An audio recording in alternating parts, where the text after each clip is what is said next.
കൊച്ചി മെട്രോയിൽ കുടുങ്ങിക്കിടന്ന പൂച്ചയെ രക്ഷപ്പെടുത്തി. ഒരാഴ്ചയോളമായി അവിടെ കുടുങ്ങിക്കിടക്കുകയായിരുന്നു.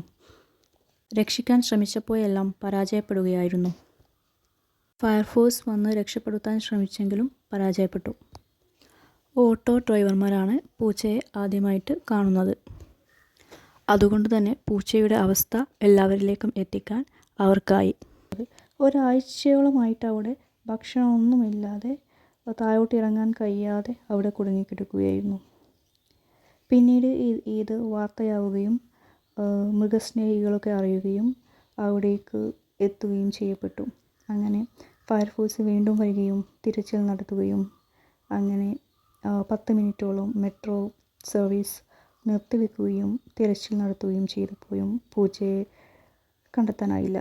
പിന്നീട് രാത്രി മെട്രോ സർവീസ് അവസാനിച്ച ശേഷമാണ് വീണ്ടും തിരച്ചിൽ നടത്തുകയും പൂച്ചയെ രക്ഷപ്പെടുത്തുകയും ഒരു ഷെൽട്ടർ ഹോമിലേക്ക് മാറ്റുകയും ചെയ്തത്. മൃഗസ്നേഹികളുടെയും നാട്ടുകാരുടെയും എല്ലാം സപ്പോർട്ടുണ്ടായിരുന്നു.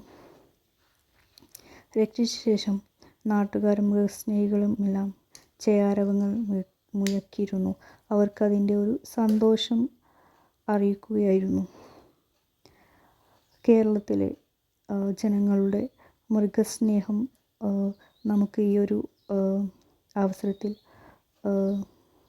കാണാൻ പറ്റി. ആ പൂച്ചക്ക് ഇതിനോടകം തന്നെ സുഭാഷ് പൂച്ച എന്ന പേരുകൂടി ഇട്ടിരുന്നു. അവിടെയുള്ള ഓട്ടോ ഡ്രൈവർമാരായിരുന്നു ആ പേരിട്ടത്. എല്ലാവരും ആ പൂച്ചയെ സുഭാഷ് പൂച്ച എന്ന് വിളിക്കുകയുണ്ടായി. പൂച്ച സുഖം പ്രാപിച്ചു വരുന്നു എന്നാണ് അറിയുന്നത്. ഈയൊരു ശ്രമത്തിൻ്റെ ഭാഗമായ നാട്ടുകാരെയും ഫയർഫോഴ്സിനെയും മെട്രോയെയും അതുപോലെ മൃഗസ്നേഹികളെയും എല്ലാം അഭിനന്ദിക്കേണ്ടതുണ്ട്.